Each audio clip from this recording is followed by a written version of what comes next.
Voilà, de nouveau sur TV et Radio de Vie. Bonsoir mes amis, mes frères et sœurs. Merci pour votre présence ce soir. Merci Seigneur pour ta fidélité. Merci pour l'évangile qui nous a franchis. Au nom de Yeshua, nous voulons te bénir pour l'œuvre à laquelle tu nous as appelés. Seigneur, nous voulons te dire merci pour ta croix, pour l'œuvre de la croix. Merci pour mes frères et sœurs ce soir qui sont connectés. Et merci pour ces hommes et ces femmes qui t'aiment, qui te cherchent, qui désirent t'accompagner. Seigneur, nous te bénissons en toutes choses. Au nom de Yeshua. Amen. Voilà, mes amis, bonsoir chacun, donc bonsoir tout le monde et merci pour votre présence. Donc ce soir, nous allons parler de... en fait, le thème ce soir, c'est prendre position pour la vérité. Prendre position pour la vérité. Et on va lire d'abord quelques passages. Nous sommes dans Ésaïe, chapitre 30.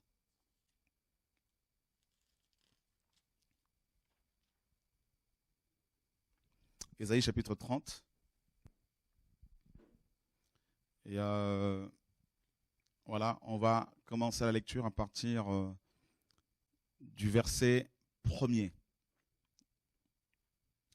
Prendre position pour la vérité. Voilà. Et vous savez que nous sommes dans une génération où la vérité a disparu, pratiquement.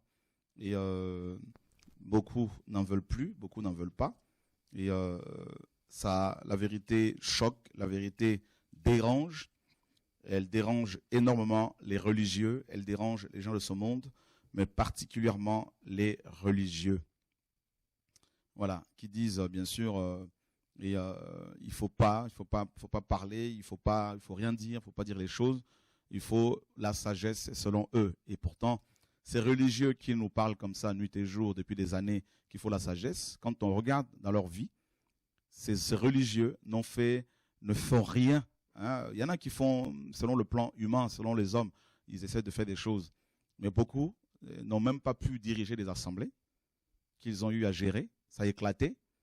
Des groupes de maisons qu'ils ont eu à gérer, ça a éclaté. Et ils se permettent, bien sûr, en nous approchant, de nous interdire de dire les choses. Et quand on commence à le faire, on nous traite des calomniateurs. Alors, on va voir dans les Écritures, c'est quoi la calomnie et c'est quoi prendre position pour la vérité ou encore dénoncer le mal. Donc, Ésaïe chapitre 30. Malheur aux enfants rebelles, dit Yahweh, qui prennent des conseils et non pas de moi, et qui se forgent des idoles de métal où mon esprit ne point, afin d'ajouter péché sur péché, qui sans avoir interrogé ma bouche, se mettent en route pour descendre en Égypte afin de se réfugier sous la protection de Pharaon et se retirer sous l'ombre de l'Égypte. Car la protection de Pharaon sera pour vous une honte et le refuge sous l'ombre de l'Égypte votre confusion. Car ses princes sont à Tsoan et ses messagers ont atteint Anès. Tous seront couverts de honte par un peuple qui ne leur apportera aucun profit. Ils n'en recevront aucun secours ni aucun profit. Il sera leur honte et leur opprobre. Les bêtes sont chargées pour aller au midi. Ils portent leurs richesses sur les dos des ânons et leurs trésors sur la bosse de chameau vers le peuple qui ne leur... Écoutez, remontez un peu l'équipe là, s'il vous plaît, là, remontez encore. Un peuple qui ne leur profitera point dans le pays de détresse et d'angoisse, d'où viennent le vieux lion et le lion, la vipère et le serpent volant. Car le secours de l'Égypte n'est que vanité et néant. C'est pourquoi je crie ceci. Leur force est de se tenir tranquille. Mais maintenant, et écris-le en leur présence sur une table, rédige-le par écrit dans un livre, afin que cela demeure pour le temps à venir, à perpétuité. Des enfants qui ne veulent point écouter la loi de Yahweh, qui disent aux voyants, ne voyez pas. Et aux prophètes, ne nous prophétisez pas des vérités, mais dites-nous des choses agréables, prophétisez des illusions. Retirez-vous du chemin, détournez-vous du sentier, éloignez de notre présence le Saint d'Israël. Voilà ce que Dieu dit au 8e siècle par le prophète Ésaïe. Le peuple d'Israël aimait tellement, mes amis, des illusions. Ils aimaient tellement les illusions qu'ils disaient aux voyants, ne voyez pas. et aux prophètes, ne prophétisez surtout pas des vérités. Dites-nous des choses agréables, des illusions. Alors, on va juste cliquer sur le mot illusion. Là, il y a le nombre 3. On va voir le commentaire qu'on a mis sur illusion au verset 10. Voilà, il y a le commentaire, là, 3. Là. On va cliquer dessus. Donc, ça nous renvoie à 2 Timothée 4, 3 à 4. Et à Michée 2, 6. Alors, on va rapidement aller prendre ces passages. Michée chapitre 2, verset 6. Donc déjà, on apprend ici qu'au 8e siècle, mais bien avant, les gens ne voulaient pas entendre la vérité. Ils voulaient qu'on leur raconte des illusions. Michée 2, 6. Ne prophétisez point, disent-ils, ne prophétisez point de telles choses. L'opprobre ne s'éloignera point. Voilà. Donc là, effectivement, Michée a vécu au 8e siècle avant Jésus-Christ. Donc il était contemporain de Ésaïe, le prophète. Et pareil, Michée confirme les dires d'Ésaïe. Donc le peuple d'Israël disait au prophète, ne prophétisez surtout pas. Et nous sommes dans 2 Timothée chapitre 4. Et là, nous sommes au 1er siècle. Qu'est-ce qu'on y trouve? 2 Timothée, chapitre 4. À partir du verset 1er. Je te somme devant Dieu et devant le Seigneur Jésus-Christ qui doit juger les vivants et les morts lors de son apparition et de son règne. Prêche la parole. Insiste en toute occasion, favorable ou non. Reprend, censure, exhorte avec toute douceur d'esprit et avec doctrine. Car il viendra un temps où les hommes ne supporteront pas la saine doctrine, mais aimant qu'on leur chatouille les oreilles par des discours agréables, ils chercheront des docteurs qui répondent à leurs désirs.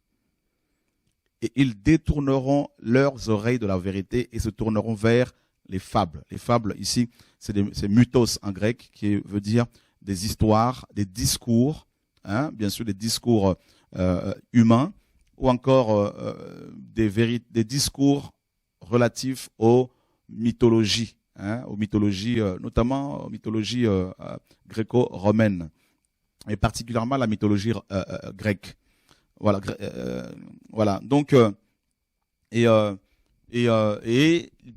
Paul, n'est-ce pas, reçoit la même révélation que Ésaïe et Michée, qui, selon Paul, d'après Paul, les hommes de leur génération et de notre génération ne vont plus supporter la saine doctrine, c'est-à-dire la vérité.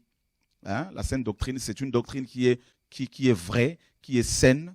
Doctrine, vous savez, c'est simplement, doctrine veut dire enseignement. Et ces hommes vont eux-mêmes chercher des docteurs. Ça veut dire qu'il va y avoir, c'est déjà le cas, de plus en plus de docteurs qui vont enseigner des hérésies, qui vont enseigner des histoires, n'est-ce pas? Il y en a même qu'on a connus. Donc, ce soir, je ne veux pas citer des noms, mais je me prépare pour citer des noms dans les jours à venir, dès que j'aurai toutes les informations, et pour citer des noms bien précis, afin de dénoncer ces faux docteurs, ces faux frères, et qui se servent de la vague de ce réveil pour se faire un nom et pour faire leurs affaires et attirer les âmes après eux. Donc, on ne va pas non plus les rater, comme vous savez, nous dénonçons à la fois à l'extérieur et à l'intérieur. Et je vous ai dit depuis des années, je suis un homme seul, je crie seul. Dieu m'a appelé seul, il m'a dit crie. Et pendant des années, des prophéties sont sorties que Dieu allait nettoyer autour de moi, que le Seigneur allait nettoyer. Vous êtes tous témoins, vous qui suivez les enseignements depuis quelque temps. Et je ne veux pas avoir une relation amicale, charnelle avec des uns et les autres parce que je veux aller au ciel. Voilà, Dieu m'a dit, crie, sonne le chauffard et je veux le faire. Donc ces faux docteurs, bien sûr, se servent de cette vague pour se faire un nom et enseignant notamment aux gens que l'on peut mentir sous la pression. Des frères et sœurs étaient choqués par ce type d'enseignement, que l'on peut mentir sous la pression, comme Rahab a menti, et comme Abraham a menti, et l'on peut mentir selon ces enseignements-là. J'ai eu moi-même des étudiants qui étaient choqués, et on prépare tous ces témoignages d'étudiants également pour dénoncer tous ces enseignements démoniaques, erronés, charnels, qui cachent la vérité, qui voilent la vérité. Et donc, il n'y a pas, mes amis, de compromission avec la saine doctrine. Et vous savez que les premiers chrétiens, notamment les premiers disciples de Yeshua, sont tous finis martyrs parce qu'ils avaient pris position pour la défense de la saine doctrine, pour défendre la vérité jusqu'au bout. Voilà, le Seigneur nous dit que le père du mensonge, c'est le diable. Voilà, donc, et on ne peut pas dire que l'on puisse mentir sous la pression. Ça, ce n'est pas une doctrine biblique, mes amis. Le Seigneur est la vérité. Et jamais Yeshua, qui a subi les plus grandes pressions, ait pu mentir en quelques, mes amis, occasions que ce soit. Il n'y a pas un seul verset où l'on voit Yeshua, notre maître, mentir sous la pression. Personne ne peut dire qu'il a reçu plus de pression que Yeshua, notre maître. Ni Abraham, le père de la foi, ni Rahab, ni qui que ce soit. Et l'on ne peut pas se servir des exemples d'Abraham et de Rahab en ce qui concerne le péché dans lequel ils pouvaient se trouver parce que c'était des hommes, pour aller asseoir une doctrine et dire aux gens que l'on peut mentir sous la pression. Ça, c'est une doctrine satanique, diabolique. Et je vous dis que les étudiants sont là pour témoigner. Donc, j'ai recueilli quelques témoignages. Autre chose, mes amis, comme je vous ai dit, cette génération est remplie de gens qui ne veulent plus de la vérité, qui veulent des docteurs qui répondent à leurs désirs. La parole nous dit qu'ils ne supportaient pas la saine doctrine. Supporter ici à deux sens. Premièrement, c'est supporter dans le sens de porter, d'être un support, d'être un soutien. Et deuxièmement, supporter, c'est accepter, accepter, endurer, accepter la vérité, accepter l'évangile pur. Et cette génération n'en veut pas. Beaucoup n'en veulent pas parce que ils veulent rester religieux, ils veulent être amis de tout le monde, et, ils veulent avoir un langage qui soit un langage politiquement correct, que tout le monde accepte. Et c'est comme ça qu'ils pensent pouvoir servir le Seigneur. Voilà. Jérémie disait dans Jérémie chapitre 7, verset... et d'ailleurs, Paul dit ici que, avant de lire Jérémie, Paul dit que ils vont détourner leurs oreilles de la vérité pour se tourner vers les fables. Donc, ils vont fermer leurs oreilles à la vérité. N'est-ce pas? Ils vont fermer leurs oreilles à la vérité. Ils vont se tourner vers des fables, des histoires, ces doctrines purement humaines et qui sont complètement charnelles. Et voilà. Et voilà. Et là, Paul dit, mais toi, veille en toutes choses. Souffre les afflictions, fais l'œuvre d'un évangéliste, rends ton service pleinement approuvé. Donc, vous voyez, quand on parle de la vérité, quand on prend position pour la vérité, il y a une souffrance. Il y a une souffrance, la persécution, le rejet. Voilà, donc c'est normal. Et il ne faut pas baisser les bras parce que les gens se lèvent contre vous. Nous sommes dans Jérémie chapitre 7, verset 28. Jérémie chapitre 7, verset 28.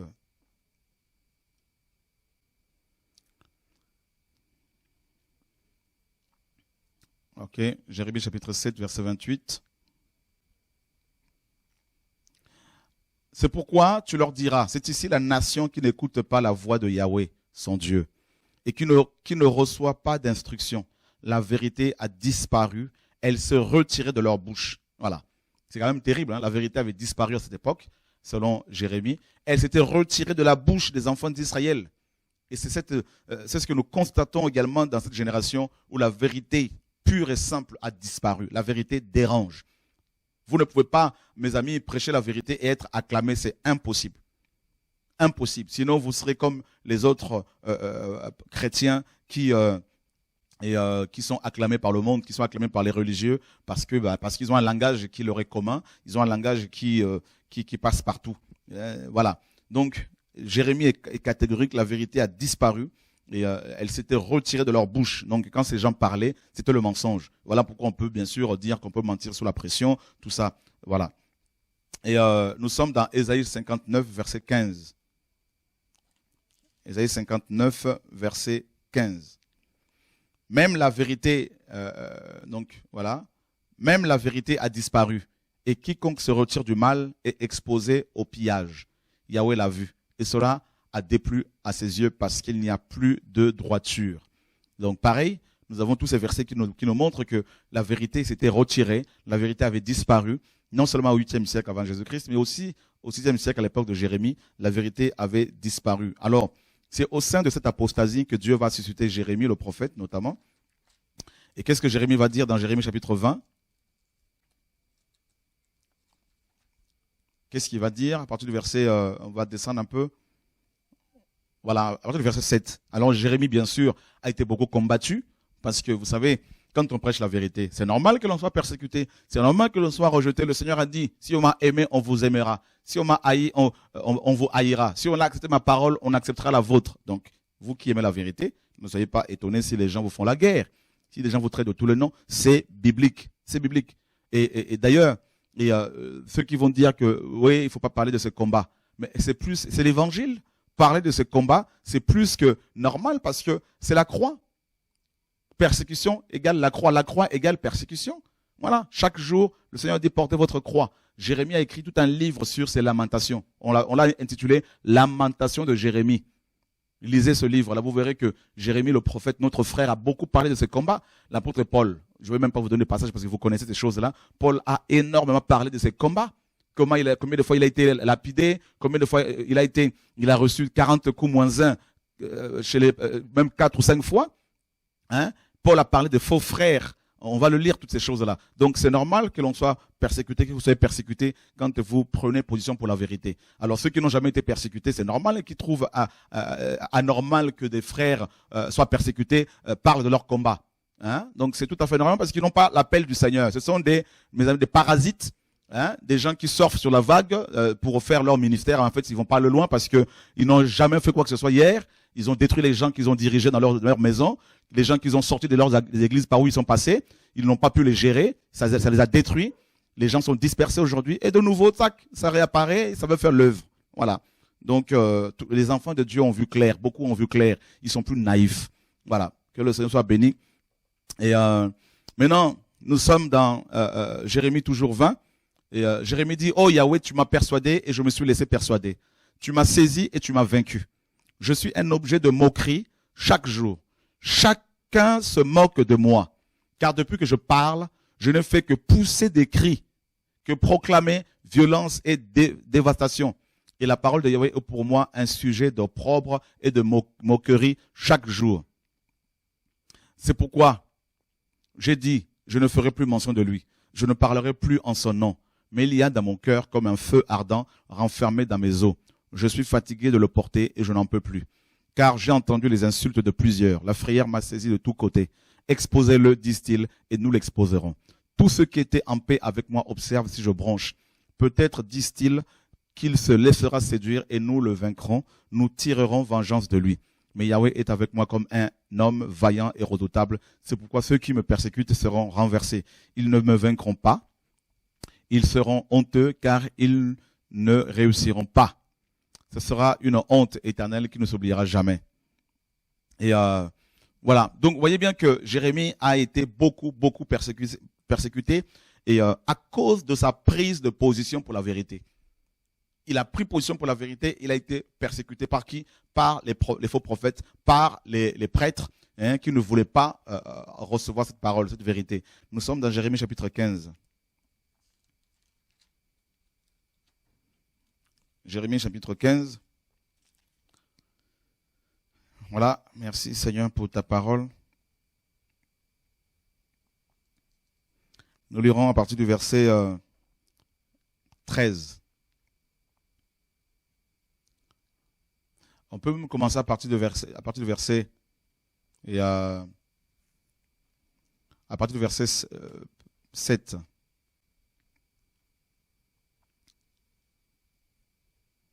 Voilà. Et non, verset, on descend encore. Voilà, à partir du verset 10. Là, c'est Jérémie qui parle. Hein. Malheur à moi. Il va même jusqu'à maudire le jour de sa naissance. Comme Job. Malheur à moi, ô ma mère, de ce que tu m'as enfanté, pour être un homme de contestation et un homme de dispute pour tout le pays. Donc Jérémie nous dit qu'il était un homme de contestation. Donc voilà mes amis, une de caractéristiques d'un vrai chrétien. Qu'il soit prophète, apôtre ou peu importe les titres, mais l'esprit qui habite dans les apôtres authentiques, dans les prophètes authentiques, est le même qui habite les vrais chrétiens. Donc cet esprit-là, on l'appelle l'esprit de vérité. Et comme il est l'esprit de vérité, celui qui a cet esprit, partout où il va être un homme ou une femme de contestation parce qu'il ne dit que la vérité. Là où il y a le péché, il va dire c'est le péché. Là où quelqu'un va aller sur Skype pour coucher avec des femmes, se masturber, on va dire voilà ce qui se passe. Et ce n'est pas la calomnie, parce que la calomnie, on va le voir, on va aller dans le dictionnaire. C'est un mensonge. La calomnie c'est un des propos mensongers. Mais dire ce qui est vrai avec des preuves, on va le voir, ce n'est pas de la calomnie, ce n'est que de la pure vérité. Même si ça vous choque, ben c'est la vérité. Parce que quand vos enfants sont touchés, vous êtes les premiers à réagir en disant on ne touche pas mes enfants. Et quand les enfants de Dieu sont touchés, quand les filles de notre Père Céleste sont violées par des faux prophètes et pasteurs, vous vous insurgez en disant non, ça c'est la calomnie. Eh bien écoutez, moi je vous poserai la question, avez-vous déjà fait une œuvre qui perdure? Savez-vous ce que c'est une fille qui a été violée par un faux pasteur? Comme vos enfants ne sont pas touchés, c'est facile de dire non, il faut pas parler comme ça. Il faut pas parler comme ça, il faut faire comme l'Américain là-bas qui dénonce aussi cet Américain dans le sud de là-bas qui s'appelle Paul. Je ne vais pas dire son nom, mais Paul, on le connaît. Je ne connais pas ce monsieur, mais on me dit il faut que je sois comme ce monsieur, Paul, qui dénonce aussi là-bas. Mais lui ne cite pas les noms. Mais écoutez, ce monsieur Paul, il n'a jamais dirigé une église, il n'a pas bâti des églises. Ce n'est pas un apôtre. Lui, il ne fait que crier, mais il ne sait pas ce que c'est diriger une église, implanter des assemblées. Parce que s'il dirigeait les églises et que des pasteurs de ces églises couchent avec des femmes, je ne pense pas qu'il ne citerait pas leur nom. Voyez? Donc, il ne faut pas tout mélanger. Tout le monde n'a pas reçu le même appel. Chacun a reçu un appel bien spécifique et tout le monde ne peut pas être pareil. Paul dit, nous sommes dans un corps. Tout le corps ne peut pas être l'oreille, les yeux. Chacun a sa spécificité. On ne peut pas vouloir changer les gens parce que ils ne correspondent pas à notre manière de procéder. Non, chacun a reçu un appel, chacun doit répondre à cet appel parce qu'on aura tous des comptes à rendre au Seigneur. Voilà. Donc, que Dieu soit béni pour son œuvre. Et voilà. Donc Jérémie, bien sûr, dit qu'il est un homme de contestation tous les jours. Tous les jours, c'est écrit dans la Bible. C'est pas nouveau. Voilà. Je n'emprunte ni ne prête, et néanmoins tous me maudissent et me méprisent. Jérémie parle de ce combat, c'est dans la Bible. En vérité, tout ira bien pour ceux qui restent de toi. En vérité, je ferai que l'ennemi te traite bien au temps du malheur et au temps de la détresse. Voilà. Donc, et Jérémie souffrait beaucoup. Hein? Donc, il parlait de ce combat parce qu'il avait pris position pour la vérité. Voilà, il avait pris position pour la vérité. Et nous sommes dans Jérémie 18. Jérémie 18.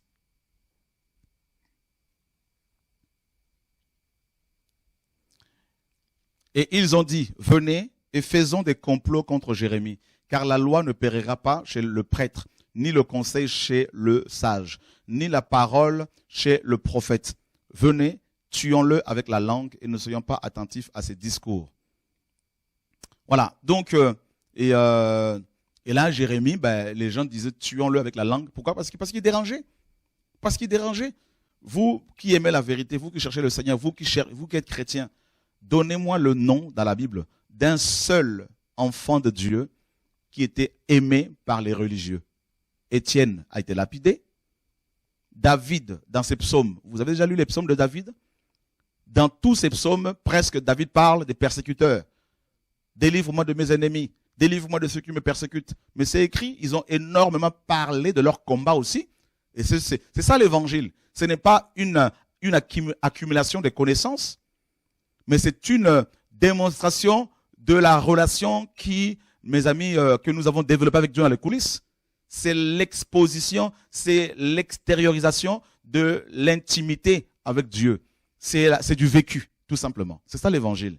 Et le vécu, c'est quoi? C'est pas seulement la relation avec le Seigneur, c'est pas seulement, mes amis, les belles choses que Dieu nous donne à vivre, c'est aussi la persécution. Donc on en parle pour que les frères et sœurs sachent c'est quoi la vie chrétienne. Voilà. N'est-ce pas? Donc, et voilà ce que la parole nous dit. Donc, nous devons prendre position pour la vérité, n'en déplaise aux gens.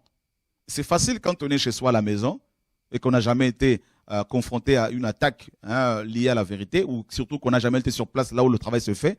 C'est facile de se dire, non mais comme quand on regarde un match de foot, là il aurait dû marquer, là il aurait dû jouer comme si, il faut être sur le terrain. C'est facile quand on reçoit des mauvaises informations de la part de son mari ou de sa femme et de dire, bah oui, effectivement, là, c'est pas correct, là. Mais il faut aller à la source pour avoir la vérité, pour connaître la vérité. Voyez? Donc, moi, je ne me tairai jamais. Quand si un pasteur couche avec une femme d'autrui et continue à faire l'œuvre, on va l'avertir. S'il continue, ben on va le dénoncer. Voilà. Et pour dénoncer quelqu'un, la parole nous dit qu'on ne peut pas recevoir d'accusations contre quelqu'un si ce n'est que sur la déposition de 2 ou 3 témoins. On va le lire. Donc, il faut qu'il y ait une déposition, qu'il y ait des preuves pour montrer au monde entier, voilà, tel monsieur n'est pas correct. Voilà les preuves. Parce qu'on ne peut pas accuser quelqu'un sans preuve. Voilà, donc ça, c'est pas de la calomnie, c'est pas de la chair, c'est pas non, c'est biblique. C'est parce que, étant religieux, vous n'êtes pas habitué à ces choses-là dans vos bâtiments d'église ou dans vos maisons, vous êtes enfermés seuls. Vous ne savez pas l'enjeu qu'il y a, l'enjeu spirituel, les âmes qui se détruisent, les âmes qui sont, mes amis, trompées en permanence. Comme ce monsieur qui gérait une des assemblées qu'on a implantées à Montpellier avec son acolyte, que nous allons dénoncer bientôt. Les âmes là-bas sont détruites. Et une femme mariée qui commençait à être détournée par ce monsieur. Et tout ça, il faut se taire. Tout ça. Attention, mes amis, on est où là? Ah ben, il faut dire la vérité. Voilà. Ça choque? Ben, c'est la vérité, c'est comme ça. Jésus, notre maître, a pris un fouet pour fouetter les gens dans le temple.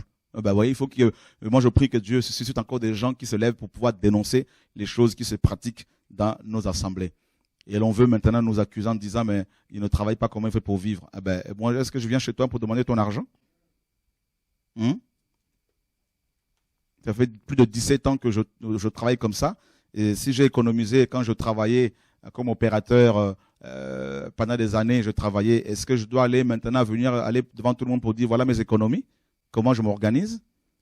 Mes amis, il faut se repentir, il faut revenir au meilleur sentiment, revenir à la vérité. Donc ça, c'est facile de dire comment il fait pour travailler alors que quand vous achetez vos maisons, là, alors que vous ne travaillez pas correctement non plus là, où il y en a qu'un qui travaille et qui vient vous demander des comptes. Voilà. Donc la vérité, elle choque, elle fait des dégâts. Ben oui, c'est la vérité. C'est comme ça. Vous savez combien de fois ces religieux sont venus me voir dans les coulisses, c'est pour que je change de message? Oh non, il faut la sagesse, il ne faut pas de scandale. Il ne faut pas de scandale, tout ça là. Ben moi, je vais vous dire une chose. Vous ne voulez pas de scandale, vous êtes religieux. Vous savez pourquoi? Allons voir dans la Bible. Nous sommes dans 1 Pierre chapitre 2. Oh non, il y a trop de scandales. Mais trop de scandales, mais vous voulez avancer avec quel Dieu? Nous sommes dans 1 Pierre chapitre 2. D'abord, acte. On était sur acte 4.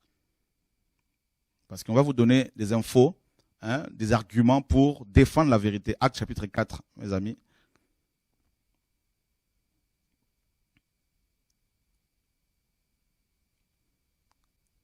Voilà, on va aller vers le verset 10 par là. Ok. Sachez-vous tous et tout le peuple d'Israël que c'est au nom de Jésus-Christ le Nazaréen que vous avez crucifié et que Dieu a ressuscité des morts. C'est en ce nom que cet homme qui paraît ici devant vous a été guéri. C'est cette pierre rejetée par vous qui bâtissez qui est devenue la principale de l'angle. Donc Pierre parle de cette pierre qui est rejetée, donc Yeshua, et on va voir quel type de pierre s'agit-il. Nous sommes dans 1 Pierre chapitre 2. Voilà, à partir du verset 5. Voilà.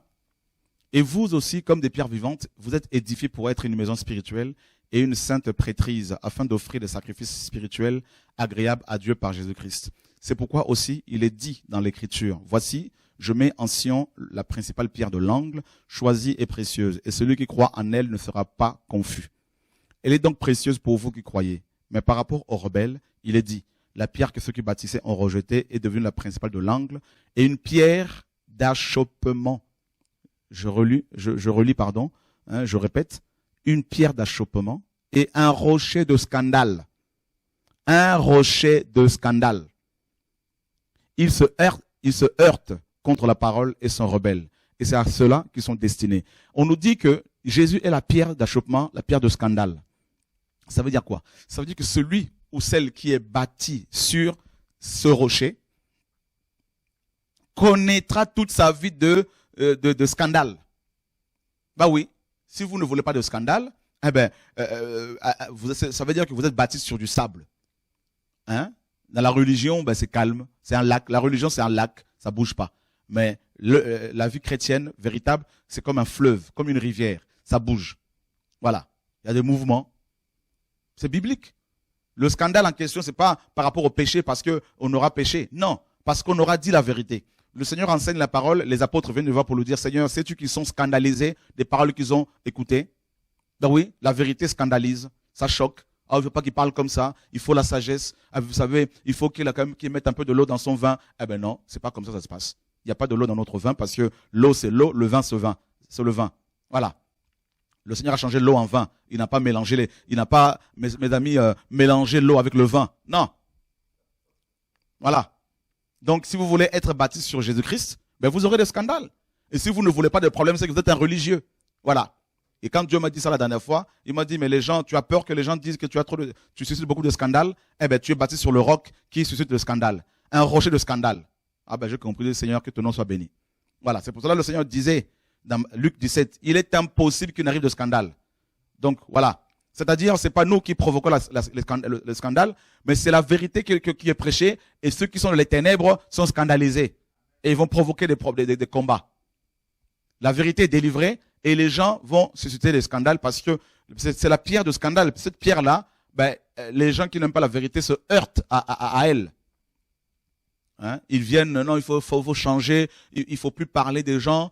Mais écoutez, si les gens détruisent les frères et sœurs, si les gens dépouillent les gens, des frères, si les gens couchent avec des femmes d'autrui, si ce sont vos enfants, vous allez vous taire? Quand c'est vos enfants, ah non, moi on touche pas mes enfants. Eh bien, quand c'est les enfants d'autrui, on peut le toucher. Là, il faut pas parler. Quand une femme est touchée par la vérité et que quelqu'un derrière commence à se masturber devant la femme, commence à coucher avec la femme, commence à prendre l'argent de la femme, et on ne doit pas dire, alors que la personne qui commet ces pratiques ne veut pas se repentir, on ne doit pas parler, mes amis. C'est quoi cet évangile? Ah ben, cette chaîne n'a pas été mise en place pour qu'on se taise. Moi, le Seigneur ne m'a pas appelé pour que je me taise. Il m'a pas appelé pour être dans une association des pasteurs, dans une association des collaborateurs avec autour de moi. C'est pas ce que Dieu m'a demandé. Il m'a dit, va et sonne le chauffard. Quand il m'a appelé, vous n'étiez pas là. Voilà. Et je l'ai toujours dit depuis des années, je suis un homme seul et je crie. Sur TV de vie, on l'a dit, on ne recommande aucun pasteur, aucun prédicateur, aucun docteur, même s'il y en a qui ont pu collaborer avec moi hier, mais on ne recommande personne, on recommande la parole. Voilà. Parce que chacun veut faire ses affaires. Quand ils commencent à être un tout petit peu connus, ben ils veulent plus parler ouvertement parce qu'ils veulent garder leur témoignage, ils veulent garder les âmes avec eux parce que voilà, ils vont ouvrir leur maison, venez prier chez nous. Vous avez vu Paul ouvrir sa maison pour inviter les gens, venez prier chez moi à la maison. Ils veulent attirer les gens vers eux et non vers le Seigneur. Voyez, c'est pas les frères et sœurs, on connaissent vos affaires là. On connaît la musique, on sait comment ça commence, comment ça finit. Voilà. Donc, le Seigneur est bon, mes amis. Nous n'allons pas laisser les faux docteurs, les faux frères faire leurs affaires sur notre dos. Ah non, pas du tout. On va les avertir avec des enseignements comme ça. S'ils continuent, ben on les expose publiquement. Publiquement. Avec des preuves, bien sûr. Que le Seigneur soit béni. Dieu est fidèle. Alors, vous avez vu que le scandale, parce que la vérité est prêchée, c'est biblique. C'est biblique. Lisez l'histoire de l'Église, l'histoire des pères de l'Église, comment ils ont été persécutés parce qu'ils ont pris position pour la vérité. Voilà. Vous savez, le fait de vous dire, par exemple, que la Trinité est une doctrine démoniaque, vous savez qu'à cause de ça, on est beaucoup combattu, mais on ne doit pas se taire parce qu'il y a la pression. Vous savez, le fait de vous dire que Jésus-Christ est Dieu, ben, il y a beaucoup de gens qui ne sont pas d'accord, mais vous voulez qu'on ne peut pas se taire. Le fait de dire que la dîme, c'est la loi, il ne faut plus la payer, comme vous le savez, les gens se lèvent contre nous, mais on doit continuer à parler de la vérité. Mais vous, qui aimez la vérité, si vous avez la pression, vous allez vous arrêter, vous allez abandonner la vérité parce que vous avez la pression? Non. Il faut continuer. Les gens viennent, oh, nous sommes touchés par le message de 2008, Église, où es-tu? Et aujourd'hui, les mêmes gens disent, ah non, ils dénoncent trop, c'est la calomnie. Ah bon? L'Église, où es-tu? Vous avez suivi cet enseignement correctement? Ce message? Comment Dieu m'a poussé à dénoncer, même la marche pour Jésus, dénoncer toutes ces pratiques. Et c'est ce message qui vous a touché. Et aujourd'hui, on dit que non, il a changé de message. Et c'est trop dur. Il y a trop la calomnie. Eh ben, on va vérifier ce que c'est la calomnie. Allons voir dans Google. Hein, on va aller vérifier dans le dictionnaire français. Parce que la langue française est une belle langue. Il y a aussi un dictionnaire. Eh ben, on va aller vérifier qu'est-ce que le dictionnaire dit. D'abord, c'est quoi une calomnie? Hein? Donc, je ne sais pas si vous avez trouvé l'équipe. On va nous aider. Parce que c'est trop facile quand on a une vie cachée de se dire, bon, bah, faut pas trop qu'on dénonce parce que on ne fait pas que dénoncer. Vous savez qu'il y a beaucoup d'enseignements, mais quand il y a le mal et que les gens derrière détruisent les âmes, eh ben, on doit les exposer, comme la parole dit, et on va le voir. Voilà. C'est quoi la calomnie? Eh ben, une calomnie est une accusation grave et volontairement mensongère. Hein? C'est de la diffamation. Voilà la calomnie. Donc, c'est une accusation grave et volontairement mensongère. Or, quand on dénonce un faux pasteur, un faux prophète, ben, on produit les preuves. On produit s'il y a des SMS de relations, des SMS échangés avec les victimes. Eh ben, il faut les montrer aux frères et sœurs pour qu'ils voient que ce que l'on dit, ce n'est pas du mensonge. Eh ben, en quoi vous êtes choqués? C'est biblique. On ne peut pas accuser quelqu'un, surtout un prédicateur, sans preuve. Il faut qu'il y ait des preuves de ce que l'on avance. Et surtout une démarche dans les coulisses pour aider la personne. Et ça, c'est fait. Et on ne va pas aller le chanter partout quand on fait ce travail-là. Donc, la calomnie est une accusation grave et volontairement mensongère. Donc, c'est la diffamation. La calomnie est une critique injustifiée et mensongère, inventée avec le dessein de nuire à la réputation ou à l'honneur. En ce sens, à la réputation ou à l'honneur. En ce sens, pardon, c'est une notion proche de l'injure et de la diffamation. Donc, Larousse nous dit que l'accusation mensongère, donc une calomnie est une accusation mensongère portant atteinte à l'honneur de quelqu'un. Voilà. Et ben maintenant, on va aller voir.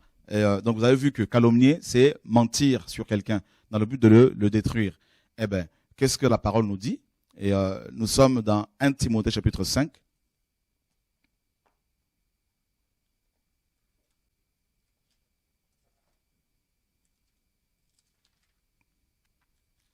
« 1 Timothée chapitre 5, nous lisons à partir du verset 17.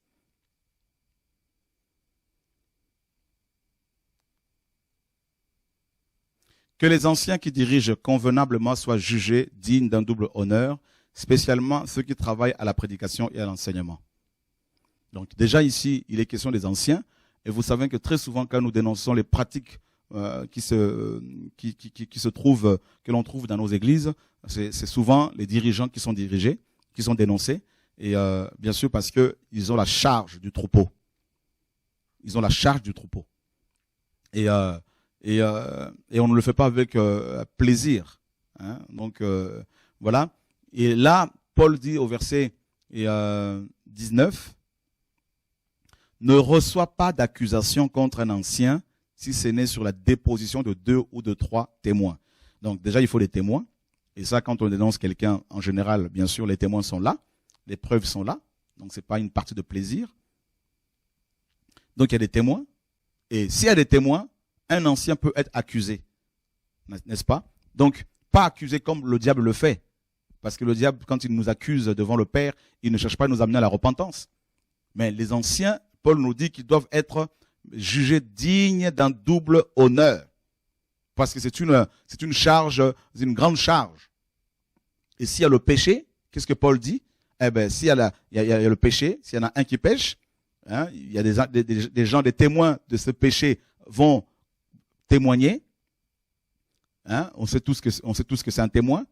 Et on nous dit, reprends publiquement ceux qui pêchent, le verset 20.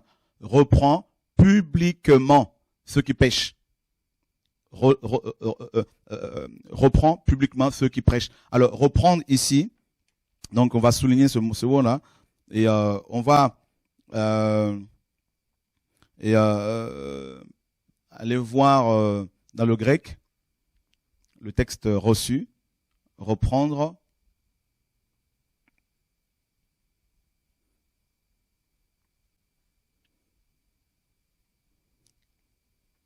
Non, c'est pas là. On va remonter encore. Là, on clique là.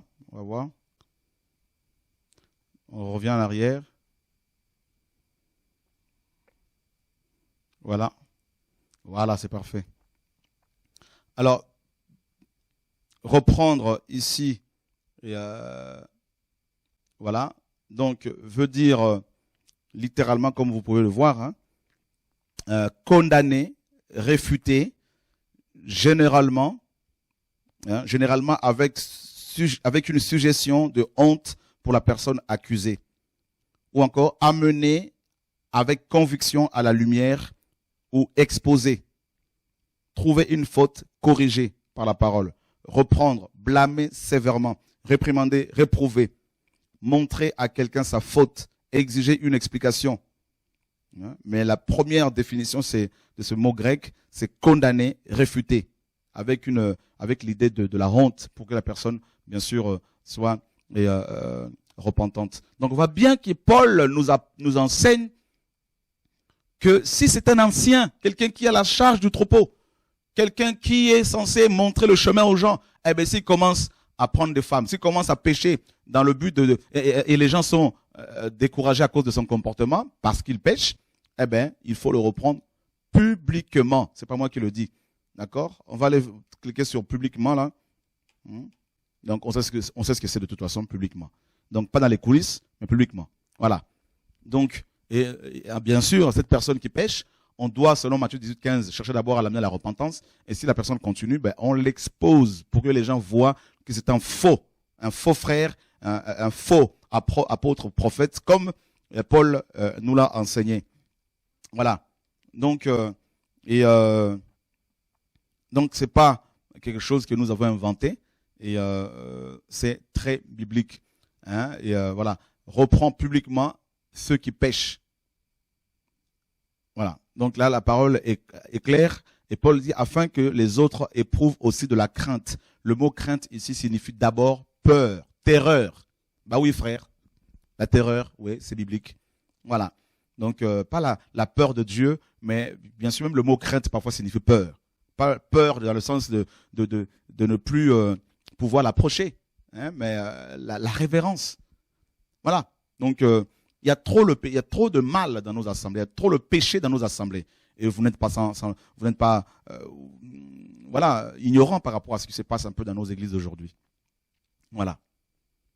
Et il y a l'arnaque. Hein, qui se pratique, il y a beaucoup de choses qui se font, et c'est nous que l'on veut bien sûr accuser parce que Dieu nous appelle à marcher par la foi. Hein, mais comment ils font? Eh ben, déjà, le Seigneur dit dans Matthieu 6, comment font les oiseaux? Hein? Dieu les nourrit. Eh ben, Dieu s'occupe de ceux et celles qu'il a appelés et qui s'attendent totalement à lui. Et voilà. Et si moi je construis des tentes dans les coulisses, si moi je fais des choses dans les coulisses, je vais aller chanter partout. Voilà, je fais ci, je fais ça. Chacun a sa vie privée. Mais moi, ce que je vous demanderai maintenant, c'est de venir me voir pour me dire, frère, tu me dois tant. Hein? Donc, personne ne peut dire que je lui dois de l'argent. Voilà. Donc, ne cherchez pas. Et d'ailleurs, les finances, allez voir les frères qui s'en occupent. Hein? Donc, que ce soit au niveau du pain quotidien, au niveau de l'industrie de production, TV de vie, eh ben, allez voir sur le compte, vous verrez qu'il n'y a pas l'argent qui est retiré pour moi. Donc, que Dieu soit béni. Et je suis fier de le dire parce que Dieu est fidèle. Il est celui qui s'occupe de son peuple, de ses enfants. D'ailleurs, ceux qui parlent comme ça, quand on leur demande est-ce que ce monsieur vous a demandé de l'argent, en général, bien sûr, ils vont vous répondre non. Est-ce qu'il vous a pris l'argent quand vous dirigez une association? Non. Voilà, que Dieu soit béni. Alors, que Dieu soit béni. Chacun a sa vie privée, chacun s'organise comme Dieu le conduit. Mais nous n'allons pas nous taire parce que la vérité, il faut la partager, il faut la proclamer. Et des millions de gens ont les yeux ouverts. Beaucoup de frères et sœurs témoignent. On était à Tahiti, comme vous le savez. Beaucoup ont témoigné comment Dieu les a éclairés, hein, comment Dieu les a libérés de ce joug, hein, de ces ministères, de ces pasteurs qui attirent les âmes dans leur maison, qui font de maison à maison, comme Paul dit, hein, qui ouvrent leur maison pour capturer les gens, au lieu de dire aux gens, allez vers le Seigneur. Voilà. Donc, et qui se font bien sûr inviter, et qui ne laissent pas les frères et sœurs les inviter, mais eux-mêmes proposent des invitations. Oh, que Dieu nous garde. Que Dieu nous garde. Frères et sœurs, ce soir, je refuse, je ne cite pas les noms, mais bientôt, je vais le faire si ça continue, et avec des victimes, avec des témoins, et comme ça, toutes les œuvres seront dévoilées, exposées. Voilà, parce qu'on ne peut pas continuer à jouer avec les enfants du Seigneur comme ça, là. Voilà, nous avons pris position pour la vérité, et c'est jusqu'au bout. Nous sommes dans Éphésiens chapitre 5. Je vais encourager tous les enfants de Dieu qui prennent position pour la vérité. Ne vous taisez pas. Même si on vous met la pression, gardez la vérité que Dieu vous a confiée jusqu'au bout et défendez la saine doctrine. Que Jésus est Dieu, il n'y a pas d'autre Dieu que lui, que Babylone existe, n'est-ce pas? Et défendez la vérité, le mariage sans divorce et remariage. Ça aussi, ça ne plaît pas. Hein, quand on regarde au passé de beaucoup de ces personnes, c'est des divorcés remariés. et ça veut donner des leçons aux gens. On va dire non, c'est quand on est dans le monde. Mes amis, Dieu est contre le divorce, même quand on est païen. Voilà. Il est contre. Il ne va pas dire aux païens, mariez-vous, divorcez-vous, je vais agréer cela. Dieu est contre tout ça. Là. Et moi, je dis, voilà, mes amis, il est contre le Dieu, bien sûr, contre le remariage. Et surtout quand on est chrétien. Voilà. Que Dieu nous garde. Et on va dire, mais oui, mais il y a quelqu'un qui est avec lui et qui est en train de divorcer. Ah non, personne autour de moi est en train de divorcer. Ceux qui ont eu des problèmes, là, mes amis, là, ceux qui ont des problèmes, ils sont restés célibataires, là. Voilà, pour garder le cap, pour garder la vérité avec eux. Et ça, là-dessus, là, mes amis, là, c'est clair. Dieu contre le divorce et le remariage. Et surtout quand on a reçu l'éclairage. Voilà. Donc, que le Seigneur nous garde. On n'est pas là pour condamner qui que ce soit, mais nous voulons dire la vérité. Nous voulons dire la vérité. Nous sommes dans Éphésiens chapitre 5, verset 11. Et ne participez pas aux œuvres infructueuses des ténèbres, mais au contraire, condamnez-les. Ben voilà, ce sont les œuvres qui sont condamnées. Les œuvres des ténèbres. Hein, le mensonge, le péché, la course au titre, au ministère, toutes ces choses-là. Voilà. Donc, car il est honteux de dire les choses qu'ils font en secret. Mais tout ce qui est condamné est manifesté par la lumière, car la lumière est celle qui manifeste tout. Voilà, la lumière manifeste tout. Voilà, et dans Jean, chapitre 3, Jean chapitre 3, le verset 20 nous dit quoi? Jean chapitre 3, car quiconque fait le mal est la lumière et ne vient pas à la lumière, de peur que ses œuvres ne soient condamnées.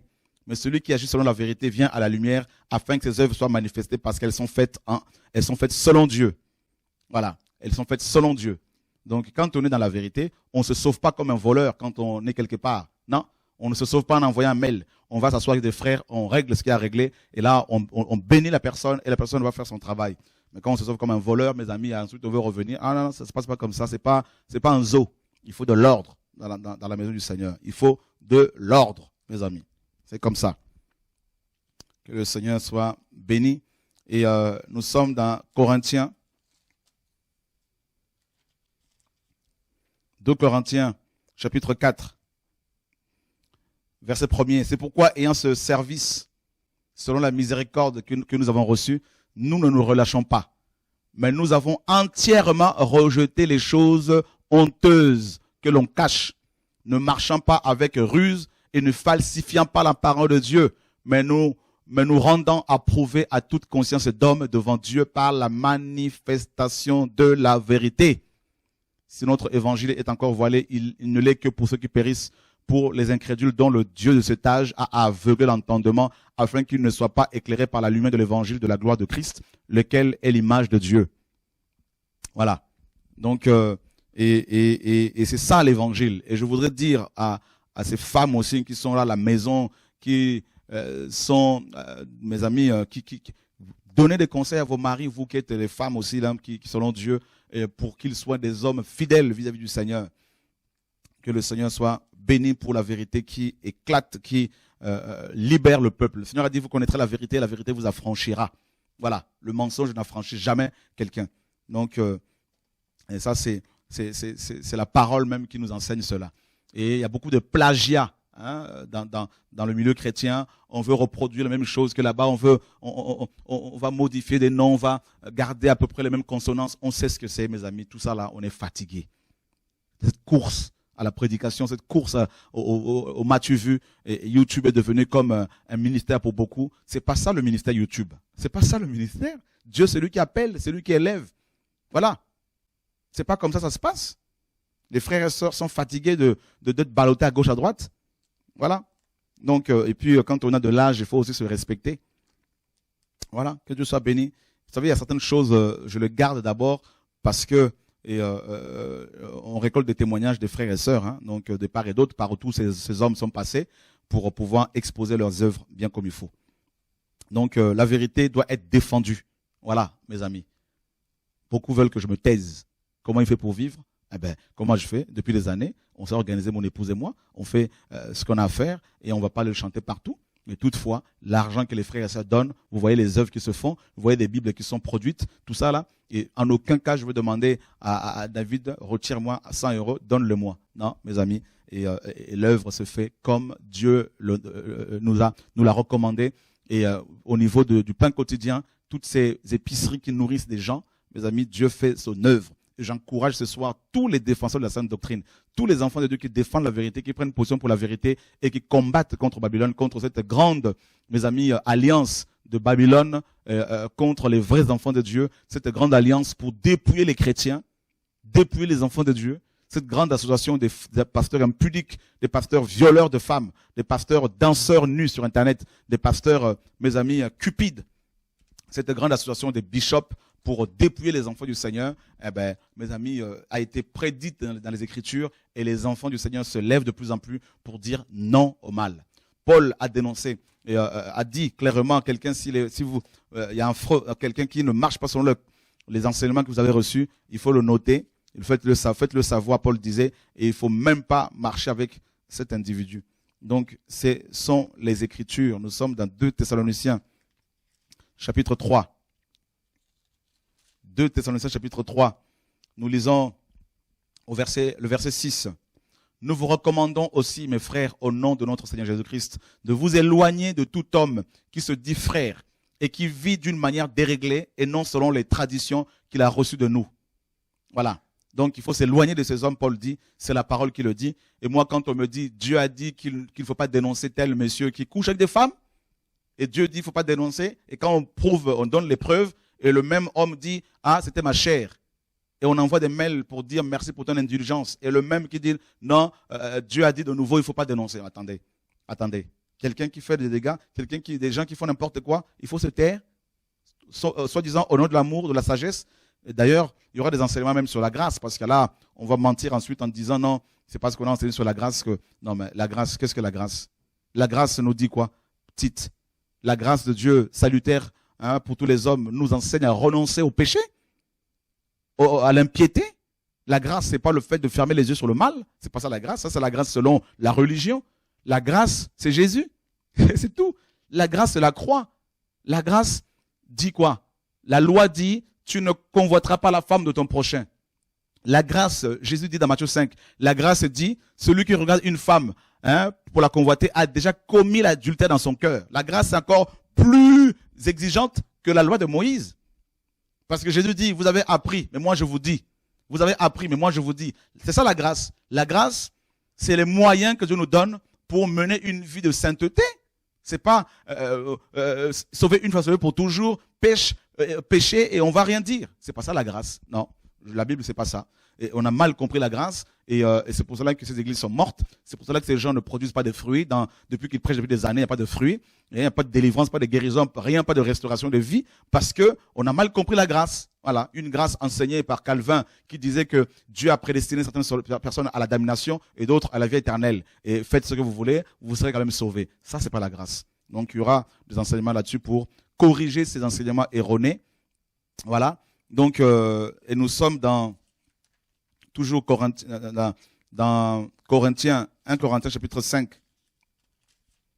1 Corinthiens 5, Paul dit quoi? Je vous ai écrit dans ma lettre de ne pas vous mêler avec les fornicateurs, mais non d'une manière absolue avec les fornicateurs de ce monde, ou avec les cupides, ou les ravisseurs, ou les idolâtres. Autrement, il vous faudrait sortir du monde. Or, maintenant, ce que je vous ai écrit, c'est de ne pas vous mêler avec eux. C'est-à-dire que si quelqu'un se nomme frère, et fornicateur, ou cupide, ou idolâtre, ou médisant, ou ivrogne, ou ravisseur, de ne même pas manger avec un tel homme. Et en effet, qu'ai-je à juger ceux du dehors? N'est-ce pas ceux du dedans que vous avez à juger? Quant à ceux du dehors, Dieu les juge. Ôtez donc le méchant du milieu de vous. Paul est catégorique là-dessus. Il ne faut même pas manger avec un tel homme. Il nous dit. Et dans Romains, chapitre 15. Romains chapitre 15. Qu'est-ce que Paul, notre frère, nous dit? Et voilà. Merci Seigneur. Voilà. Et Seigneur, merci pour cet évangile. Nous sommes dans Romains chapitre 15, oui. Donc vous pouvez nous appeler si vous le souhaitez. Et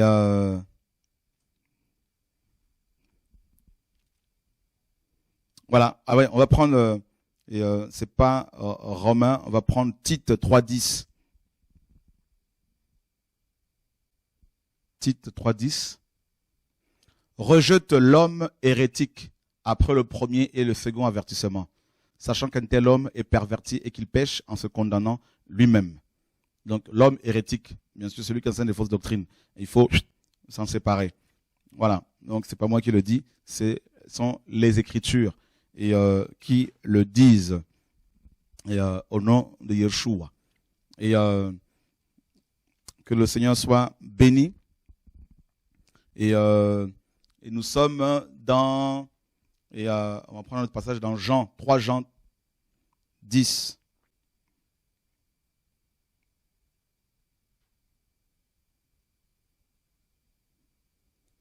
Jean 10, c'est pourquoi si je viens, et 3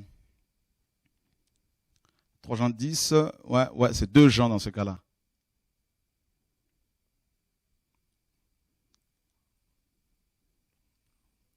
Deux Jean. Voilà, on va descendre comme ça, voilà, c'est plus simple. Voilà, on a dépassé. Voilà, 2 Jean 1:10. Si quelqu'un vient à vous et qu'il n'apporte pas cette doctrine, ne le recevez pas dans votre maison et ne le saluez pas, car celui qui le salue participe à ses mauvaises œuvres. Jean, l'apôtre de l'amour, hein, voilà qu'est-ce qu'il dit. Si quelqu'un vient à vous et n'apporte pas cette doctrine, quelle doctrine? Eh bien, la doctrine que Jean a développée dans 1 Jean, 2 Jean, 3 Jean, où il a dit clairement, et au verset 9, hein, regardez verset 9, quiconque transgresse la doctrine de Jésus-Christ et ne lui demeure pas fidèle n'a pas Dieu. Celui qui demeure dans la doctrine de Christ a le Père et le Fils. Et cette doctrine-là, selon le contexte, bien sûr, c'est des gens qui niaient, hein, les gens niaient que Jésus-Christ était venu en chair et qu'il était ressuscité corporellement. Eh bien, Jean dit, ceux qui ne viennent pas avec cette doctrine, il ne faut même pas le recevoir. Voilà. Donc on sait que il n'y a pas que cette doctrine-là, parce que Jean a parlé d'autres doctrines. Jean a confirmé que Jésus-Christ est Dieu. Jean n'a pas parlé de la Trinité. Et Jean a dit clairement que celui qui est de Dieu ne pratique pas le péché. Or, le mensonge est un péché. Mentir sous la pression, c'est le péché. Celui qui enseigne cette doctrine-là, on ne peut plus marcher avec. C'est clair. Donc, et la parole est claire là-dessus. Il ne faut même pas lui dire salut, nous dit la Bible. Et c'est pas moi qui le dis. Donc, si Jean, l'apôtre de l'amour, a écrit ces choses-là, c'est qu'il mettait l'accent, pas seulement lui, mais Pierre, Paul, Jacques et Jean tous, sur, mes amis, l'importance de connaître la vérité, l'importance de prendre position pour la vérité. Voyez? Et il faut prendre position pour la vérité jusqu'au bout. Pas seulement pendant quelques temps, parce qu'on veut se faire connaître, et ensuite, hop, une fois qu'on est connu, on va commencer à abandonner la vérité. Non, non, non, mes amis. Même si le monde entier me connaissait, je garderai la vérité que j'ai toujours prêchée. Et je tiens à dire aux gens qui nous ont découverts il y a 5 ans, 6 ans, je tiens à leur dire, vous nous connaissez à 6, 7, 8 ans, mais demandez aux gens qui nous connaissent depuis 17 ans, 20 ans, on a toujours dénoncé le mal. On a toujours, avec des preuves, dénoncé le mal. C'est pas nouveau. Vous ne pouvez pas, alors que vous nous avez trouvé un chemin, maintenant, nous faire changer le message. Non, pas du tout. C'est pas quelque chose de nouveau. Les gens qui nous connaissent depuis des années, regardez les vidéos qui datent il y a 10 ans, 12 ans, 13 ans, avant que vous ne veniez. On a toujours dénoncé avec des preuves le mal. Donc, Chora ne se taira jamais. Je dis bien jamais. Pour moi, je me définis comme un fou de Jésus, un fou qui aime le Seigneur, qui aime les enfants de Dieu et qui veut voir les frères et sœurs libérés. Alors, il y en a bien sûr qui vont dire, non, mais c'est un sataniste envoyé par le diable pour détruire les églises. Mais attendez, arrêtez vos mensonges là. Arrêtez vos mensonges. Les gens ont vu clair. Voilà. Venez, confrontez-moi, vous qui êtes là, venez, confrontez-moi ici, on est accessible. Et ceux qui ont fait des choses, qui disent des choses ici et là, qui veulent venir pour parler, je dis non, c'est trop tard. Mais vous qui avez des doutes, posez des questions. La vérité doit être défendue jusqu'au bout. Paul, on lui a mis la pression pour qu'il se taise, mais il n'a pas voulu se taire. Les apôtres, on leur a mis la pression pour qu'ils se taisent. Ils enseignaient, les pharisiens étaient furieux. Pourquoi? Parce qu'ils dénonçaient le mal. Étienne disait, vous, les hommes au cou raide. C'est pas moi qui le dis. Le Seigneur a pris un fouet, a chassé les gens du temple. Jésus-Christ que nous suivons. Et vous voulez quoi? Vous voulez avoir un évangile qui vous arrange, qui arrange tout le monde? Eh ben, en tout cas, avec moi, c'est clair. Le Seigneur a dit, sois seul. Et c'est pour cela, ce soir, je confirme que je crie seul. Et je ne laisserai jamais les enfants de Dieu être manipulés, dépouillés par ces charlatans, par ces faux docteurs qui veulent les enfermer dans leur maison, qui ont détruit des vies chez eux à la maison hier, hein, qui ont dirigé les églises qu'on leur a confiées, ils ont tout cassé. Et aujourd'hui, mais de nouveau, ça y est, on ouvre la maison, venez, on va faire l'œuvre. Oh non, mes amis, on ne va pas se taire. Jamais. Allô, bonsoir. Bonsoir, frère Chora. Bonsoir. Oui, en fait, je bénis vraiment le Seigneur pour l'émission d'aujourd'hui parce que au travers de votre émission, il y a beaucoup d'enfants de Dieu qui sont rassurés. Parce qu'en fait, quand l'émission a commencé, ma prière, c'était que Seigneur, on a besoin d'autre chose. Donc, ma prière, que le Seigneur continue de vous fortifier et ne lâchez pas. On parle de la sagesse c'est Jésus. Amen. Je me suis rendu compte qu'autour de vous, frère Chora, je vais tout dire. Il y a beaucoup de personnes. Une fois, le Seigneur m'a donné un songe où j'allais dans une école et puis je suis arrivée, vous étiez comme dans une chambre et tout. Et vous m'avez dit, viens, allume la lumière, mets la lumière et quand tu mettras la lumière, tu verras ce qui se passe. Et vous étiez assis sur un lit et tous ceux qui étaient à côté de vous, ils dormaient, ils étaient par terre. Et quand j'ai allumé, et quand j'ai mis vous m'avez dit, mets la lumière, tu verras qu'ils sont en train de dormir. Et vous seul, vous étiez assis et vous ne dormiez pas sur le lit. Et j'ai appelé une soeur en Belgique, elle m'a dit, heureusement que l'apôtre Chora n'est pas dedans. Donc, ce qui fait que je suis contente, frère Chora, parce que ça se passe en ce moment, les vrais enfants de Dieu sont secoués. On se dit, mais où est-ce qu'on va donner de la tête? Vous avez prêché un message qui nous aide. Les femmes qui sont à la maison, et après, c'est des personnes qui sont autour de vous, qui nous disent que bon, l'église, les maisons de prière, les maisons de prière c'est biblique. Moi, un moment, parce que je courais après les prophéties, il y a certaines personnes qui sont autour de vous, par exemple, qui sont venues chez moi, que j'ai invitées, mais à chaque fois qu'ils sont partis, c'était des dégâts. Le Seigneur me révèle les choses tellement vraies, et quand j'appelais même des personnes autour de vous, ils me disaient non, on va en parler à l'apôtre Chora, mais ça ne suffisait jamais. Mais aujourd'hui, je suis contente parce que j'étais découragée. Je me rends compte que, frère Chora, continuez, ne lâchez pas parce que ce que vous dites, c'est la vérité. C'est une souffrance de voir des personnes qui vous acclamaient et qui aujourd'hui repartent comme dans leur vomi.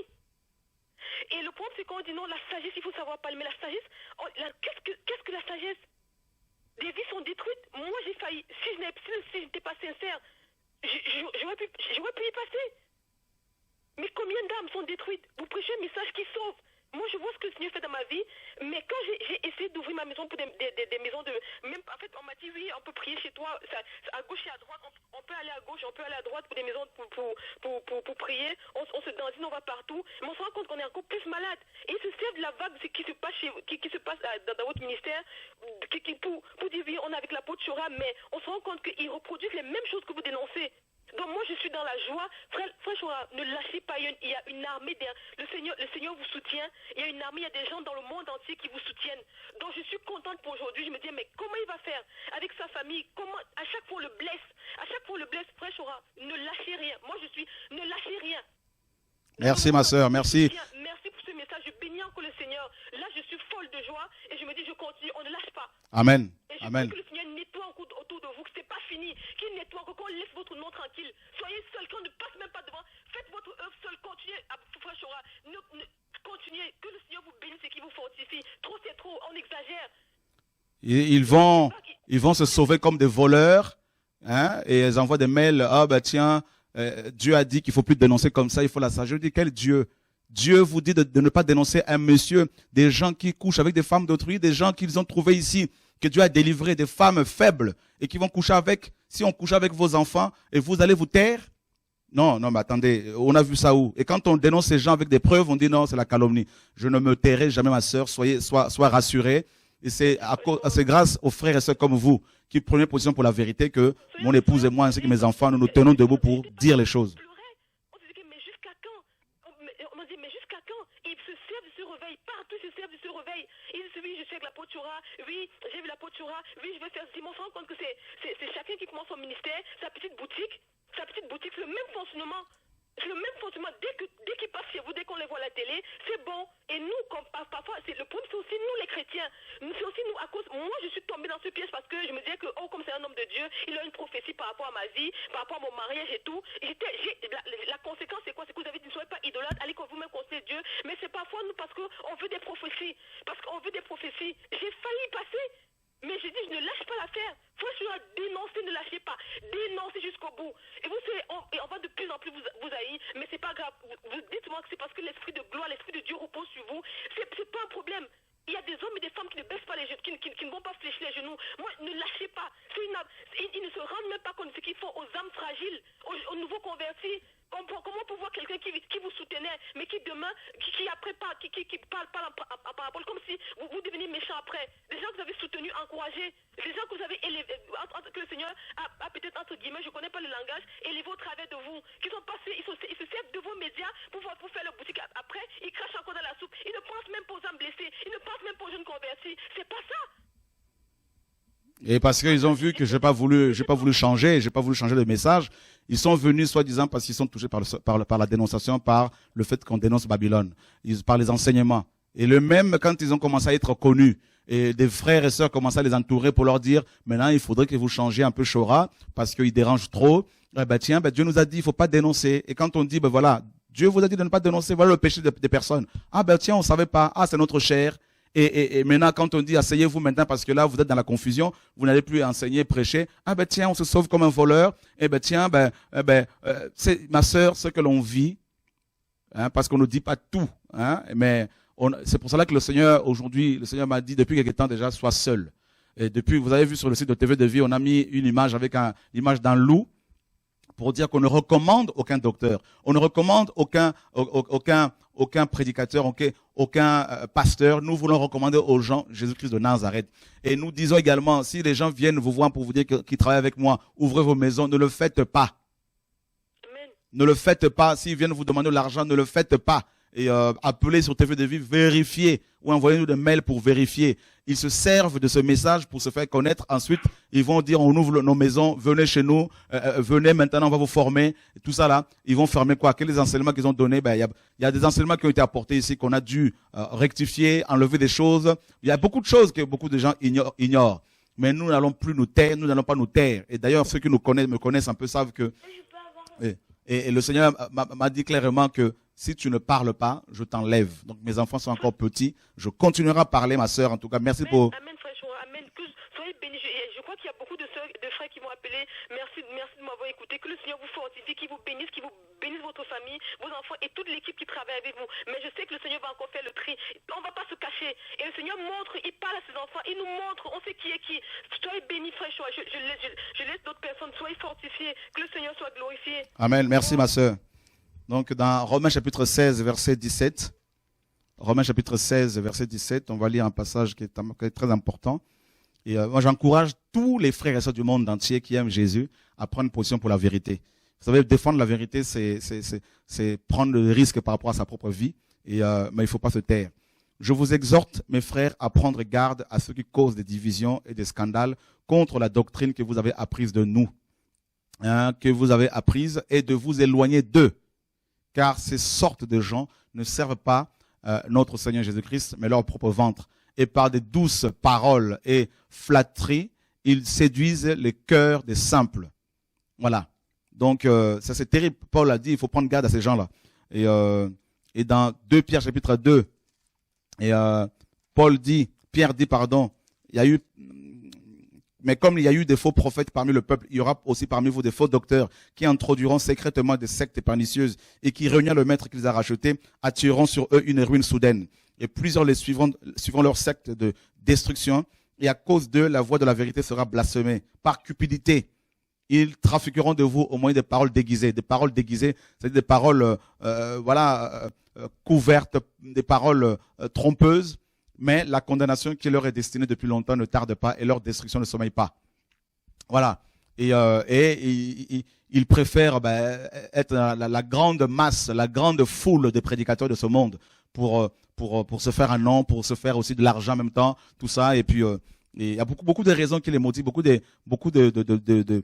mobiles, ils ont des mobiles parfois impurs. Voilà. Donc comment vous pouvez trouver quelqu'un qui dénonce le mal depuis des années? Vous venez, vous dites vous-même que vous êtes touché par ce message, et demain vous dites non, il faut changer.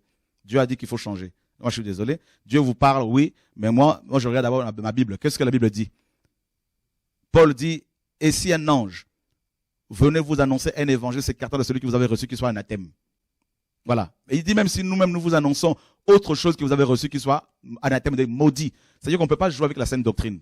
Quand la saine doctrine est menacée, eh ben, Paul dit que la personne qui prêche des fausses doctrines soit anathème. C'est une malédiction. Donc, c'est pas moi qui maudis, mais c'est la parole qui dit que la personne, quand c'est comme ça, ben, la personne est maudite. Voilà. Donc, je ne changerai pas de message. Ça, je tenais à le dire une fois de retour de la Polynésie. Et je ne cherche pas des amis ici. Et je dis bien que autour de moi, je ne veux pas mes amis, des collaborateurs qui, c'est-à-dire, je suis seul. Autour de moi, ceux qui sont enfants de Dieu, qui cherchent le Seigneur, gloire à Dieu. Mais je dis bien, je ne recommande aucun pasteur. Je ne dis pas que tous ceux qui peuvent travailler ici là sont mauvais. Non, il y a des gens qui aiment le Seigneur, ça je tiens à souligner pour être équilibré. Mais je dis simplement que je suis un homme seul, je crie. Je le dis, je ne cesse de le dire. Une prophétie était sortie, plusieurs prophéties, notamment une en 2012, vous l'avez suivie, que Dieu allait nettoyer autour de moi. Vous avez suivi cette prophétie-là. Eh bien, si vous aimez la vérité, ben, allez consulter le Seigneur vous parlera. Je crie, Dieu m'a dit, crie, sonne le chauffard, dis à mon peuple que je reviens. Voilà mon message. Voilà. Donc, j'ai reçu cet appel seul, j'ai commencé seul à la maison.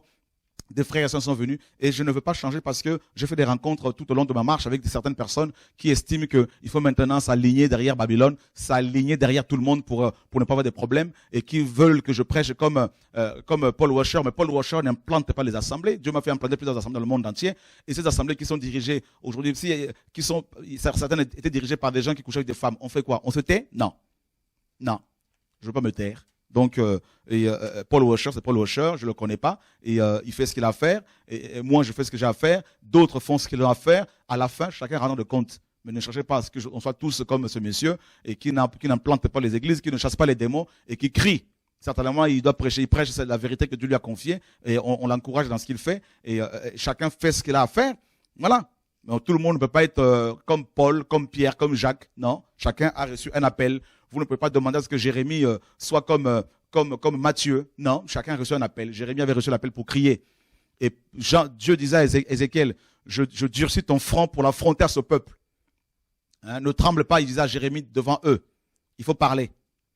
Eh ben, je parlerai. Même ceux qui sont dans ces assemblées et qui disent c'est la sorcellerie, il faut faire attention. Ben, écoutez, faites vos affaires. Vous n'êtes pas attachés. Personne n'est attaché. Je dis bien, je suis seul. Personne n'est attaché, personne n'est lié. Vous êtes libre. Vous êtes libre. Vous êtes dans un endroit où on dit vous êtes libre. Allez faire ce que vous voulez, allez écouter qui vous voulez, mais laissez-moi aussi faire ce que Dieu me demande de faire. Et je continuerai, même si vous n'êtes pas d'accord, je continuerai. Ce n'est pas vous qui m'avez créé, ce n'est pas vous qui me nourrissez. Ce n'est pas vous qui me donnez un salaire. Voilà. Les Bibles sont données gratuitement. Tout est donné gratuitement. Et vous voulez savoir comment je vis? Eh ben, je vis par la foi. C'est biblique. Voilà. Que Dieu soit béni. Et si les frères et sœurs sont touchés dans le monde entier pour soutenir le travail comme ils le font, que Dieu les bénisse, eh ben, ils soutiennent dans la prière, ils soutiennent matériellement, financièrement, et on bénit le Seigneur. Voilà. Tout est fait dans les règles, et que le Seigneur soit béni. Donc, et l'œuvre continuera à se faire. Et je dis bien, mes frères et sœurs, vous qui aimez la vérité, ne vous inquiétez pas, je tiendrai ferme grâce à vos prières, grâce à mon Dieu que j'aime beaucoup. Et tous les enfants de Dieu seront libérés. Dieu m'a amené au ciel il y a quelques années. Il m'a amené devant le trône. Il m'a dit, beaucoup de pasteurs, après avoir gagné les âmes, ils me le présentent, ils repartent avec. Donc il m'a dit, ton combat, ce sera avec les faux docteurs, les faux enseignants qui voudront te changer ton message. Et il m'a dit, si tu le fais, je t'enlève. Croyez-moi, mes amis, je ne suis pas parfait. Et quand je dénonce, c'est pas parce que je me plais à le faire, parce que si je le fais pas, c'est plus fort que moi. Je dois parler. Quand on voit des gens qui viennent, qui convoitent des femmes, qui font n'importe quoi, et ils veulent pas qu'on dénonce, mes amis, je dis, on va le faire. Au nom de Yeshua, jusqu'au bout. Ça, c'est pour ça que vous verrez moins les gens à la TV de vie c'est plus comme avant, hein, des émissions à part le pain quotidien, parce que c'est des frères qui font un travail sérieux depuis des années, hein, comme Lufiane que je salue, qui est un homme très sérieux. Il est avec moi depuis plus de 14 ans et ils nourrissent des milliers de personnes et tout ça là. Donc, il n'y a pas de problème. Mais c'est fini, la comédie est finie. Donc, mes émissions, je vais le faire seul. Et si vous n'êtes pas d'accord, ben vous pouvez créer vos chaînes de télé, comme vous voulez le ministère, vous pouvez créer vos ministères. Mais je ferai l'œuvre que le Seigneur m'a confiée. Allô, bonsoir. Oui, bonsoir, frère Shoah. Oui. Oui, en fait, je vous appelle depuis Le Mans. Donc, je suis en direct là. Oui, tout à fait. Ah, d'accord. En fait, moi, franchement, je vous soutiens fort. Je dis toujours Dieu soit loué parce qu'on était des aveugles vraiment. On suivait les pasteurs comme nous voulons. Mais grâce soit rendue à notre Dieu. Et vraiment, quand tu prêches la parole de Dieu, on les suit, on regarde la Bible, on voit tout ce qui est écrit, Amen. lettre par lettre. Donc, je ne sais pas, aujourd'hui, les chrétiens, ils sont toujours aveugles, ils ne comprennent rien. Donc, quand ils disent, les frères Chora, ils ne prêchent pas la parole de Dieu, il est satanique, il est machin. Moi, je crois, vous prêchez vraiment la parole de Dieu. Parce que quand je regarde dans la Bible, dans ma Bible à moi, dans la Bible, donc je vois tout ce que vous dites, c'est vrai. Donc aujourd'hui, nous avons abandonné tous ces faux pasteurs-là, qui nous disaient des mensonges. Gloire à Dieu, mon frère. En tout cas, merci. Bon. Moi, je vous soutiens. Je vous soutiens. Merci pour vos prières. Dieu vous fera encore grâce encore. Merci, mon frère. Toujours. Que Dieu soit béni. Continuez, mon frère, continuez. Ne lâche pas, ne lâche pas. Merci. Surtout à Paris, ils sont beaucoup. Quand ils arrivent à Paris, ils mangent l'argent des gens, ils bouffent les choses, ils partent encore à Lyon, ils vont à gauche, à droite. Ils font des églises, ils disent des faux prophéties. Donc diviser pour régner, en fait. Diviser pour régner. Donc, c'est ça leur problème. Ok, mon frère. Pas baisser les bras. Dieu te fera encore grâce. Il te donnera la force d'aller encore plus loin, dénoncer. Merci, merci, mon frère. Okay. Voilà, il y a un passage dans Proverbe chapitre 8, verset 1er qui dit « La sagesse ne crie-t-elle pas et l'intelligence ne fait-elle pas entendre sa voix? Elle s'est présentée sur le sommet des hauts lieux, des lieux élevés, sur les chemins, au carrefour. Elle crie près des portes, à l'entrée de la ville, là où l'on entre par les portes. Oh, vous, hommes de qualité, je vous appelle, et ma voix s'adresse aussi aux fils des hommes. Vous, stupides, apprenez le discernement, et vous tous, devenez intelligents de cœur. » Et voilà, donc la sagesse crie. Voilà, on dit, non, pourquoi il crie? Pourquoi? Parce qu'il faut crier. Dieu m'a dit, il faut crier. Hein? Jean disait, je suis qu'une voix, voilà, je ne suis qu'une voix qui crie. Donc, vous ne pouvez pas demander à Jean autre chose. Je ne dis pas que je suis Jean, mais je dois répondre à l'appel et faire la volonté de celui qui m'a appelé. Donc, je dis bien, quand vos enfants sont touchés, quand nos enfants sont touchés, en tant que parents, on réagit. On dit bien, mes enfants, personne ne va les toucher. Les enfants de Dieu sont touchés dans le monde entier par des gens qui se servent de ce message du retour à la parole ou de la parole simplement pour se faire de l'argent, pour diviser, pour détruire. Et on doit faire quoi? On les avertit, s'ils continuent, on expose leurs œuvres. Voilà, comme la parole le dit. Et la vérité, c'est celle qui affranchit, c'est celle qui délivre. Donc maintenant, ne cherchez pas à ce que je sois comme tout le monde, parce que je ne suis pas tout le monde n'est pas moi. Chacun a reçu un appel bien spécifique. Voilà, donc l'affaire s'arrête là. Et j'ai pas reçu une vision, c'est pas une église, hein. TV de vie n'est pas une église. Et voilà, c'est juste un moyen que Dieu a mis en place pour diffuser la parole, mais c'est pas une église où l'on va mettre des anciens, des diacres. C'est pas une église. Voilà. Donc il y a une vision qui est là. C'est une vision, c'est une mission, c'est une charge, c'est une responsabilité que nous avons à confier, n'est-ce pas, à confier. Et maintenant, on avance avec cette vision-là. Même si on rencontre des présidents, on en rencontre pour leur prêcher la parole. Je ne changerai pas. On en a rencontré des présidents. On en a rencontré, il y en a un, tout ça il n'y a pas longtemps. Je priais pour lui, mais je ne veux pas changer le message. On rencontre des autorités pour leur dire la vérité comme la parole le dit. On ne va pas changer le message. Alors quand on rencontre certaines autorités, il y en a qui vont dire non, mais pourquoi il rencontre les autorités, pourquoi il dénonçait le monsieur en Afrique là-bas et que lui il est avec les autorités. Je ne suis pas avec les autorités. Le monsieur en Afrique là-bas, le prophète, là, il mange avec ces gens qui sont dans l'impudicité et ces gens lui donnent des avions, leur avion pour aller et pour les ramener dans son pays. Et là, voilà, nous on n'a pas pris l'avion de quelqu'un. J'étais dans un pays africain, la femme d'un président disait à quelqu'un, son mari voulait mettre son jet privé à ma disposition pour aller annoncer l'évangile dans tout le pays. Je dis non, je ne veux pas faire ça. Donc vous voyez, donc on n'est pas là pour aller s'exposer avec ces autorités sur Internet. C'est pas notre message. Donc il ne faut pas tout confondre. La vérité sera proclamée, même si vous n'êtes pas d'accord, mais vous êtes libre de regarder d'autres chaînes. Mais ici, c'est la chaîne qui va dire tout haut ce que beaucoup de gens pensent tout bas. Et je dis bien, je m'organise, je suis en train de me préparer, je viens à peine de rentrer de la mission, une longue mission, préparer, écouter les témoins, écouter toutes les souffrances des frères et sœurs. Et puis après, dès que Dieu me donne l'aval, on expose ouvertement certaines personnes. Voilà, que le Seigneur soit béni, mes amis, au nom de Yeshua, notre Seigneur et Sauveur. Donc, La vérité, Yeshua revient. La vérité, Jésus-Christ est Dieu. La vérité, il n'y a pas d'autre chemin que Jésus-Christ. La vérité, Jésus-Christ est le véritable pasteur, le seul, mes amis apôtres que nous reconnaissons. La vérité, c'est que dans 1 Corinthiens 12, Paul dit, il y en a, ils ont reçu l'appel pour être, il y en a qui ont le don de prophétie, d'autres discernement des esprits, un seul esprit qui opère toutes ces choses-là. Mais un seul esprit, il y a plusieurs opérations. Voilà. Donc, on ne peut pas être tous là pour prêcher la même chose. Et je bénis le Seigneur pour ces nations qui sont touchées. Donc ce message, vous voyez bien que ce n'est pas limité aux Africains. C'est un message qui n'est pas non plus limité aux Européens. C'est les nations qui sont touchées. On est rentré de la Polynésie. Gloire au Seigneur, celui qui fait tout. Les nations sont touchées par le Seigneur et nous lui disons merci. Je voulais ce soir encourager tous les défenseurs de la vérité à prendre position pour la vérité jusqu'au bout. Ceux qui nous ont précédés ont été combattus, traités de sorciers, de magiciens, de gourous, de sectes. Comme vous le savez, il ne faut pas baisser les bras. C'est la même Bible, mes amis, que nous prêchons, et c'est la vérité qui affranchit. Je crois que nous avons quelqu'un en ligne, Eric. Oui, allô, bonsoir. Oui, allô, bonsoir. Oui. Oui, j'appelais vraiment, je tenais vraiment à encourager toute l'équipe de TV de Vie. Vraiment que le Seigneur vous emmène de gloire en gloire. Et je sais que la gloire du Seigneur a un prix. Parce que plus le temps passe, plus autour de moi, je me rends compte que ceux qui soutenaient ce message, ceux qui étaient pour ce message, plus le temps passe, plus ils retournent la veste. C'est limpide, c'est pas ça, c'est devenu carrément le contraire. Et ça doit tous nous interpeller parce que ça c'est l'apostasie en fait. Même ceux qui ont prêché des messages de vérité aujourd'hui, ça fait peur de voir comment ils sont tombés. Et on se dit, mais en fait, personne n'est à l'abri. Donc vraiment, je veux aussi encourager tous les frères et sœurs à travers le monde entier qui ont reçu ce message-là que la parole le dit. Ceux qui ont accepté le Seigneur, il nous a donné le pouvoir de devenir enfants de Dieu. Il nous a donné l'autorité.